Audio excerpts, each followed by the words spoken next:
ખલતા ગરબડી ગામમાં 3 ફેજ ખેતીવાડી લાઇન ઠપ 2 મહિનાથી ખેડૂતોનું લાઇટ બંધ તાત્કાલિક કાર્યવાહીની માંગ।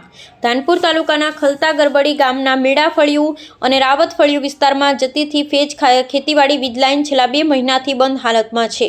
વિજય નરસિંહના ખેતર પાસેથી વીજ પોલ પડી જતા સમગ્ર વિસ્તારમાં વીજ પુરવઠો બંધ થઈ ગયો છે, જેને કારણે ખેડૂતોની ખેતી ગંભીર રીતે બગડી રહી છે। આ બાબતે અરજદાર રાવત બાબુભાઈ સબુરભાઈ અને મેડમ મનીબેન સેવલાભાઈ દ્વારા પેટા વિભાગ કચેરી ધાનપુર ખાતે વારંવાર લેખિત તથા મૌખિક રજૂઆત કરવામાં આવી છે।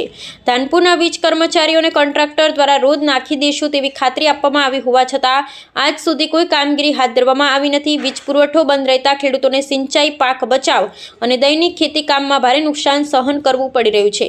ખેતી પર આધારિત પરિવારો માટે આ સ્થિતિ આર્થિક સંકટ સર્જી રહી છે। સ્થાનિક ખેડૂતો દ્વારા સંબંધિત વિભાગને તાત્કાલિકથી ફેજ ખેતીવાડી લાઇનના પોલ ઊભા કરી વીજ પુરવઠો શરૂ કરવાની માંગ ઉઠવામાં આવી છે। હવે જોવાનું રહ્યું કે જવાબદાર તંત્ર ક્યારે જાગશે અને ખેડૂતોને ક્યારે ન્યાય મળશે। અહેવાલ ચંદુભાઈ મોહરિયા।